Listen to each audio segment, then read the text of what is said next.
বাড়িটির সন্ধান দেবো, সেই বাড়ির গেটে চলে আসছি। ভিউয়ার্স, এই যে দেখেন মেন ফটক, এই যে হচ্ছে সীমানা বাউন্ডারি একটা। ভিউয়ার্স, এই যে সীমানা বাউন্ডারি, এই যে মেন ফটক। সে ভিউয়ার্স, আমি প্রথমে আপনাদের বাইরের লোকেশনটা দেখাচ্ছি। ভিউয়ার্স দেখেন, বাড়িটার জায়গার পরিমাণ হচ্ছে 6 শতাংশ, একদম রাজাসন প্রাণকেন্দ্রের ঝকঝকে পিপার সব কিছু। ভিউয়ার্স ও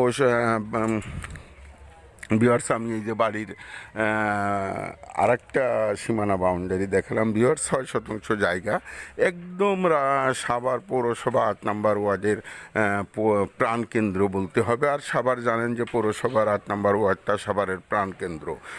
ভিউয়ার্স, আমি বাড়ির ভিতরে প্রবেশ করছি। বাড়িটায় রুম আছে ভিউয়ার্স 10টা, কিচেন আছে 2টা, টয়লেট আছে 4টা। ভিউয়ার্স, একদম কমার্শিয়াল আদলে বাড়িটা করা। এই যে আমি সাবমার্সিবল